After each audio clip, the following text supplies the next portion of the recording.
You're listening to Factual America. This podcast is produced by Alamo Pictures, a production company specializing in documentaries, television, and shorts about the USA for international audiences. Subscribe to our mailing list or follow us on Instagram and Twitter at Alamo Pictures to be the first to hear about new productions, festivals we're attending, and how to connect with our team. Our homepage is alamopictures.co.uk. And now, enjoy Factual America with our host, Matthew Sherwood.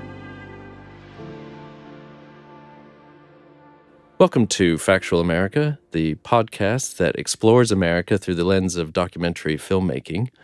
I'm your host, Matthew Sherwood, and I will be interviewing documentary filmmakers, their subjects, and subject matter experts from the worlds of politics and history and culture, just to name three. Today we have with us Sebastian Sauerborn, who's certainly fits into that category. He's a serial entrepreneur, originally from Germany. He has set up businesses in the U.S., particularly in Florida and Texas, lived there for at least 10 years. He's currently the CEO of Bonnell Advisors, which helps companies set up in the United States. And he's also executive producer of Alamo Pictures. And so we should say a thanks to Sebastian for sponsoring this podcast. So without further ado, let me welcome Sebastian to Factual America. Hi, it's a pleasure. It's a pleasure having you, Sebastian. I think we'll just dive right in to discuss the film that you would like to have a little discussion about, and that is the River and the Wall by Ben Masters, which came out earlier this year. And maybe you can tell us why you chose this film. Yeah, that's a very good question. So I've seen a previous picture by Ben Masters, which is about his trip on horseback, him and his 5 friends going from Mexico to the north of the United States or even Canada, which he released a few years ago. And I met him afterwards briefly at a showing of that movie and have been following since then a little bit. And I was really interested when he brought out that movie. I mean, his films are typically Texas-centered. Mm-hmm. And as I've lived in Texas for a while, I enjoy them a lot, and they're close to my heart. And so is this film. And I find this film, the premise of this movie, very interesting as it confronts sort of current affairs, political opinion with something as robust and as something unchangeable almost as the Big Bend National Park, for example. So there are the two massive forces colliding, and it's interesting to see how that's going to work out. That's actually a very good point, this sort of man versus nature element to this film. Yeah, I mean, people might see the title and see the trailers and think this is all about Donald Trump's wall and keeping everyone out of America. But I think it strikes me that it's far bigger than that, actually. Yeah, no. I mean, it's also about imagination. I feel that there is a tendency in politics nowadays to simplify everything. We can see this in other areas as well. Yeah. For example, with Brexit, where things are very simplistic and answers are very simplistic. And if you actually go there to these places and explore them, let yourself be overwhelmed by them, you will see that it's not that easy. I mean, geographically, for example, it's not that easy. Well, maybe you can. I mean, because I would say probably I know the film's available on iTunes, but I think for those who haven't seen Ben Masters' film, maybe you can just kind of give us a little introduction about the whole premise of the film. Oh yeah, I'd love to. So the premise of the film is that there is a group of friends who decide to travel along the Rio Grande River all the way from El Paso to the Gulf of Mexico. Yeah. And they want to explore firsthand how a potential border wall that Donald Trump wants to build is going to look like and can actually be built for these hundreds of miles. I think it's like 800 miles. It's 1,200 miles. 1,200 miles. 1,200 miles they're going. So how does that look? How does it look specifically in that vast landscape, in that vast countryside? Yeah. So they go down the river by canoe. They ride along it on horseback, and then they also take the bicycle. Yeah. And meet a lot of people who depend on the river. For example, ranchers, fishermen. They meet Mexicans on the other side of the river. They talk to Texans. They talk to politicians like Beto O'Rourke on the film and others, and explore that question of how a wall would look like, and in that countryside, and that's the premise of the film. Wait, so we're about to enter Mexico right now? No, we're just gonna ride on the Mexico side of the wall, but on the U.S. No man's zone. It's wild being along the wall, to have this massive 25-foot barrier. It just feels so separate.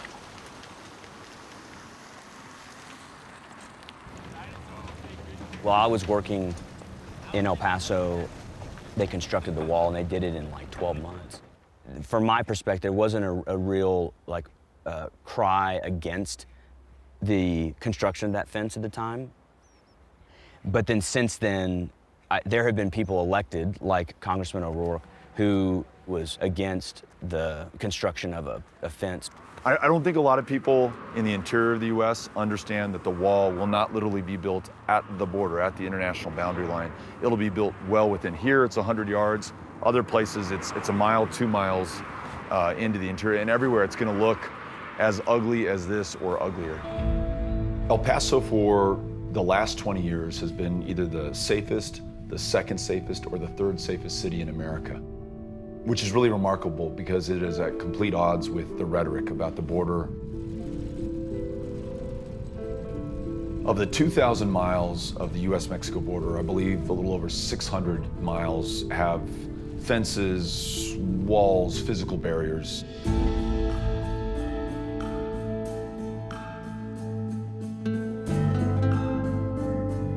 And that began after the 2006 Secure Fencing Act, which Republicans and Democrats, including Senators Obama and Clinton at the time, voted for, which essentially allowed the Bush administration and then succeeding administrations to put up these physical barriers and to effectively waive all environmental and local stakeholder safeguards.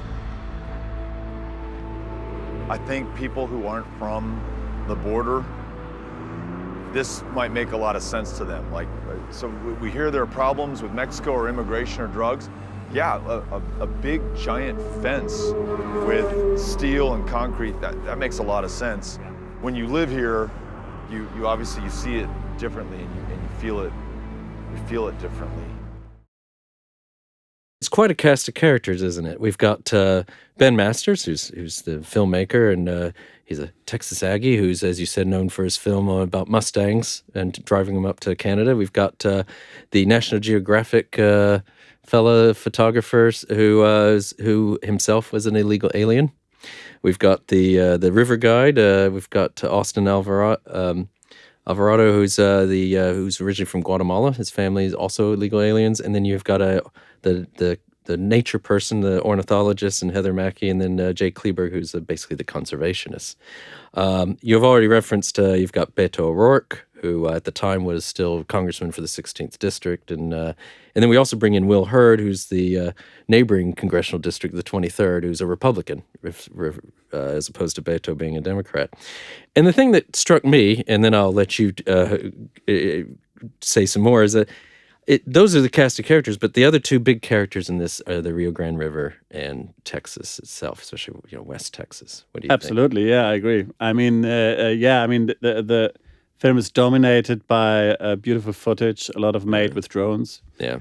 And it's just amazing. So I've been myself to the Big Bend region, I think in 2017, and did a road trip with my kids from Austin to Las Vegas in Nevada. Okay. Like a weeks of driving. Yeah.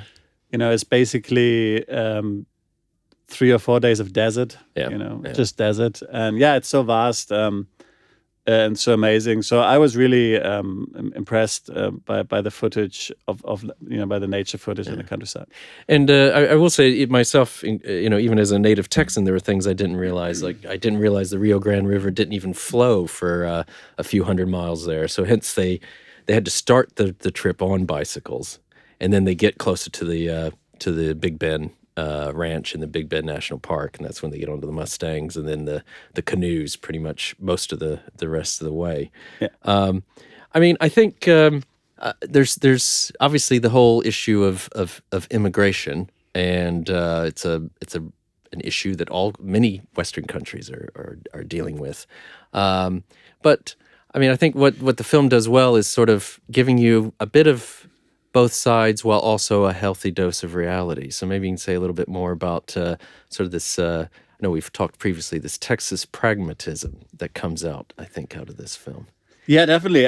We can see very quickly that it's not really a political issue at all. It's just really an issue born out of a necessity. So there are farmers along that river, and they need to have access to the water for their farms. And if suddenly, as the plan would be, hundreds of acres, thousands of acres would be cut off from the basically from the United States, because there would be a wall, there would be no man's land, and all those farms would cease to exist. They would no longer be able to produce, and this is some of the most fertile soil in the world.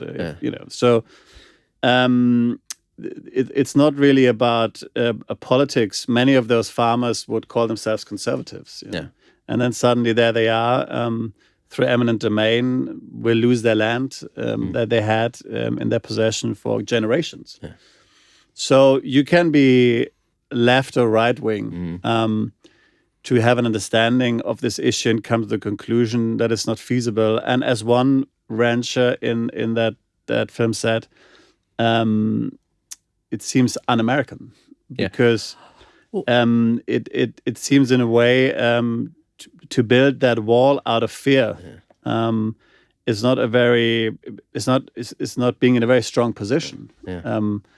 One can argue the number of immigrants that are there. The film says that the number of illegal immigrants over the Rio Grande River is constantly falling. They are a lot less than they were only 10 years ago. But is this the right solution to the problem? Yeah, I think yes. That's a very that is a clip we'll show later. There's some great. They're very sparse with their factual information. So don't worry if you're going to watch this. You don't want to be overloaded with all kinds of facts and figures on immigration. But they use it very adeptly. And there's that one where they look at apprehensions, which correlates closely with traffic of illegal aliens. And yes, it peaked at over 1.6 million a year in 2002, and it's down to around 300,000 in the last year. We have data, which I think is 2017. So it would seem that traffic's even gone down by 80%, more than 80%. Yet, why is this such an issue? It might be, I don't know the one thing that I think could be very frustrating for some people who are looking for a fight maybe is how agreeable everyone is. Everyone they talk to, and I don't think they were self-selecting either, or they talked to Beto O'Rourke, a Democrat, very well known now. We've got Will Hurd, who's the Republican from West Texas. That's usually a pretty conservative fella. And they completely, almost 100% agree on the fact that this wall is just absolutely wrong way of going about this. And everyone you talk to along the river is saying the exact same thing. Yet no one seems to be listening to these people. Yeah, I think, and that is a very interesting aspect, isn't it? Because I think most of the people who shout for that wall live probably thousands of miles away and don't actually live in any proximity of the river, or even in Texas. Because if you've been there, it's difficult to imagine how you could possibly support a policy position like building this wall. And I think so that's why this nuanced conversation, it's really just about a common sense. And in my experience, And as far as I've studied American history, it was always a lot about common sense and being pragmatic. I mean, there's one example, as I'm German, from German history after the Second World War, how the Americans have treated the Germans afterwards. I mean, they could have just basically bled them to death and we would probably still live in ruins today. But instead, they have made sure that Germans live in prosperity. They gave a lot of loans so that Germany could be rebuilt. Of course, there was an interest of having some base there against the Eastern Bloc. Yeah. Sure, I mean that's fair enough, and that allowed Germany to have that amazing sort of comeback to now the most important European economy after the Second World War. And I think a similar approach to that sort of issue, to the wall and to immigration, would be very welcome by everyone. I mean, especially to Texas. Yeah, I think I can't say this for sure, but I imagine most of our listeners would tend to be on the same page as all of us here and at Factual America. But maybe is something you've already alluded to as a German who lived there. So you've had the immigrant experience. I mean, what was it? I mean, so you were not illegal, I'm assuming. No, I wasn't. But, you have these two fellas, Felipe Andrade and the River Guide, who themselves are themselves immigrants. I mean, what's it like being an immigrant in the United States? Well, I mean, as in most countries, I mean, this includes also Europe, it's very difficult to go to the States legally, to move there. I mean, my visa application was always 500 pages because you have to submit a lot of supporting documents and evidence. Yeah. So it's a very cumbersome and complicated process. But fair enough. I was willing to accept that. I didn't personally had an issue with that. Nevertheless, I think, and the film alludes to that as well when they talk about how freely people used to cross the border to work there. Yeah. I think the reality is, and that was also my experience as a foreigner, as an immigrant in Texas, who has not been exposed to much of the experience with sort of, say, for example, Mexican or Latin American people in the past. My experience was, again, that most ranches that I met, indirectly or directly, had to do with illegal immigrants, for example, when building fences. Yeah. But that wasn't really so much because they didn't want to hire Americans, but simply because there were no Americans who were ready to do fencing in 100 degrees outside. Yeah. At soil that could be hard as a rock. Yeah. So, I mean, I remember the first contractor that we hired to do fencing, he took out a deposit and then ran away, and was later put in jail. I mean, I was not... the dark side of, exactly. of American capitalism. So, I mean, I remember living in Bastrop near Austin, and every day in the morning you would have... Mexicans, illegal Mexicans, or people from Latin America, waiting in front of the Home Depot and Lowe's, and you can hire for, day laborers. Yeah. You can hire them for, and everybody did it. Yeah. So, and nobody had any problem with that, because this was the way to get builders. I mean, it was the usual way to do it, and there was a lot of pragmatism around. This has only been 10 years ago, so not even 10 years, less than that. Yeah. Well, as I think there was a sort of the more factual element. The professor at the LBJ School of Public Policy at the University of Texas talks about the history there and the bizarre program, and you had there was this program in place legally in the 40s through the mid 60s of bringing farm laborers especially, and I think one of the ranchers points out that for over 250 years, they've been an important part of the economy. And the idea that you're just now going to put a wall up, I mean, where are you going to get this? Where are you going to get the people to do this? Especially right now, where the employment employment situation is so good in the United States. Yeah. So you have practically full employment. Yeah. Where do you get those people to harvest all those crops? Yeah. I mean, in fact, some of the crops basically rot in the field because there's no one there to harvest them. Well, I think that's a very good point. Let's stop there, and we're going to take a little break, and we'll be back with you shortly. You're listening to Factual America. Subscribe to our mailing list or follow us on Instagram and Twitter at Alamo Pictures to keep up to date with new releases and upcoming shows. Check out the show notes to learn more about the program, our guests, and the team behind the production. And now, back to Factual America. Welcome back to Factual America. Sebastian, we were talking about this amazing film, The River and the Wall, which I highly recommend to all our listeners. Maybe the conversation is quite as rightfully so has really concentrated on immigration and the wall that Trump wants to build along the entire U.S.-Mexico border, and to get the Mexicans to pay for it. But I think this is a film that transcends those issues. You think you made some allusions to that earlier.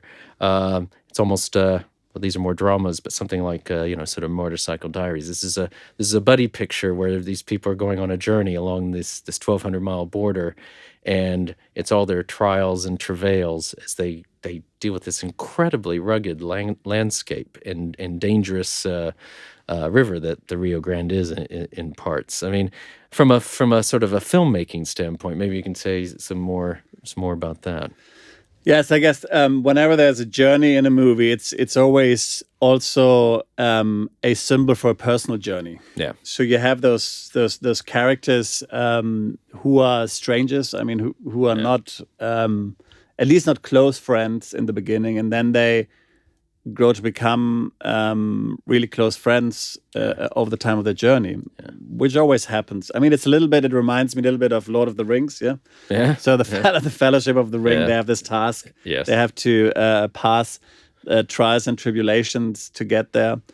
And in the process, for example, also the Latin American characters in there, they get to go on a journey of self-discovery because they explore their roots, because their parents crossed that river, at least one of the characters, 30 years ago. So he kind of relives their experience. He comes back to his own origins. It's almost like an origin story. And for Ben Masters and the other characters who are Caucasian, but Texan, I think it's very special to see those people with an illegal immigration background to go through this, and it changes something in them as well, and that's interesting, isn't it? Because whenever we witness, it's easy to talk negatively about whole groups of people. Yeah. But when you meet someone and you look into their face and you spend some time with them, you share a meal with them, it's an entirely different story. So.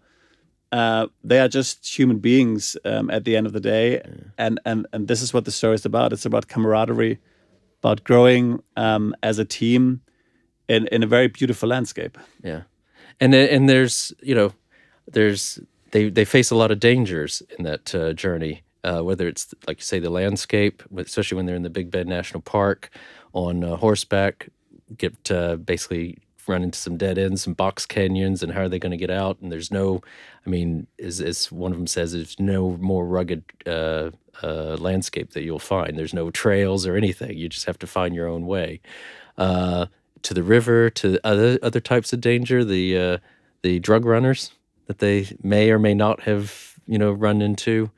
So there's a lot of the immigration is an interesting and it's a very important element of the film. But I think it's for those who just want great filmmaking in terms of the vistas and the this is definitely well worth a watch. People are not thinking of this area when they're picturing the border and building a border wall. I think they're thinking of the cities. It's this wild place that's super rugged and hard to get through anyway. Why would we construct a barrier there, a man-made barrier?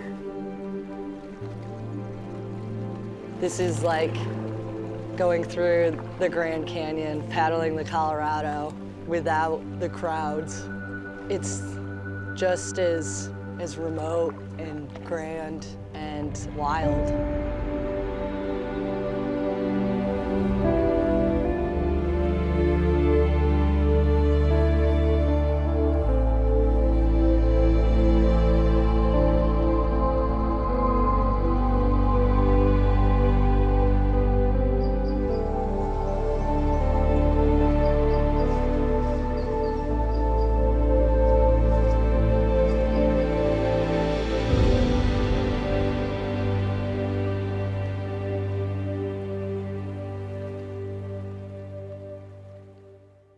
So as I said previously, I met Ben Masters at an event in Austin a few years ago. Yeah. And I also messaged him on Facebook after The River and the Wall was released. Okay. Because he wanted to organize a showing in London. Right. All right. Yeah. But that didn't work out because Okay. of rights and logistics. Yeah. But now I was very keen to promote that movie also here, but okay, it didn't work out. But he strikes me as a very serious young man. He attended that showing with his wife, and they really have this cause, especially the Texas wildlife, as close to the heart. So they did a lot about. I mean, for example, one short film documentary that he did was about the pronghorn. You know, the pronghorn was very. It's kind of a sort of antelope-like animal, which is in West Texas, and has been threatened by farming and fencing over the last 50 years. But farmers are very keen to support sort of recovery efforts. So those pronghorns are basically caught by helicopter. Yeah. And then transported maybe hundreds of miles away to other parts of West Texas, where the population is, should be increased, should be grown. Yeah. So he's made a short film about that I've seen. So I mean, I like nature very much. I used to live on a ranch in Texas, so that's all very close to my heart. And I guess this is also why I like that film. So the combination of that, the wonderful Texas countryside, wrapped up in a documentary, I think is just wonderful. Yeah. I will say there's this opening where I think it shows a sunrise on the Rio Grande, and you can hear the birds chirping, and that just brought back so many memories for me. I could even feel it, what it must feel like. I could even feel the heat, even though it's still the early part of the day. You can sense that it's going to be a hot one. You've been there, right? I mean, yeah. You grew up in Texas. I grew up in Texas. Yeah. I've been to the Big Bend National Park. It was again a family road trip. So hats off to my dad. He loved to do these sort of things, get us out to places that maybe we wouldn't normally go to, because it's quite an effort. Yeah. That's a long drive. I mean, from anywhere in Texas, and you have to take a left turn and go quite a ways past Marfa and places like that to get down to the Big Bend. But it's definitely worth a visit. So I think in terms of a piece of filmmaking and getting the feeling across, and the beauty of the area and the ruggedness, because as you say, I think this film is one thing I would, as someone who's now new to the film, it defies stereotypes. It's people have a vision of West Texas as just desert, but no, it's something that is maybe desert by technical terms, but it is something much different than what people are expecting. Just like the people they run into defy stereotype. I think if you had central casting in Hollywood going for a rancher and a farmer in Texas, we know what they would come up with, right? And they're not the guys that they interview. No, not exactly. Not at all. Yeah, everyone they interview is just very, very even-keeled and pragmatic about, and also genuinely have it's almost comes out as a love for the state and that part of the world, but also let's just do this right. We can put our heads together and come up with an answer, and it does come across a bit. I think it's the rancher's or farmer's wife who says it's very un-American. I mean, ceding thousands of acres of land essentially to Mexico just for a wall. That does seem, when you put it that way, does seem very un-American. Yeah, I agree. Yeah, very. I mean, and I think there would be other solution. I mean, having a secure border is obviously a serious issue. Yeah. Drugs coming into the country is a very serious issue. But I think as the film elaborates, those drug dealers, they will not be stopped by the wall. They will find other ways. They use other port of entries right now. Yeah. So I think we are probably focusing a little bit on the wrong problem. Yeah. So I think what the film brings across very powerfully is that we could focus our energies on other things. Yeah. And maybe solve that problem differently. Or maybe there is not even that much of a problem to solve as we probably think. Yes, indeed. Right? So it might be, so I think if everybody would cool down a little bit, take a step back, it would seem that the Americans who managed to fly to the moon would come up with a solution, technical and not technical. Well, yeah. If you're talking about whatever it is, $34 billion that needs to be spent to build this thing, I mean, the Republican congressman said, I can do a lot more with that money than what it's like the least best solution to any. It's not a solution, but I mean, most Texas Republicans are against that. I mean, I haven't met any Texas Republican who is in favor of that wall because they all think, I mean, how's this going to work? I mean, no way, right? Exactly, exactly. It's a political talking point that resonates with a whole nother part of the country. And that has always been, I think, my experience in Texas. So I think, white Texans and people with a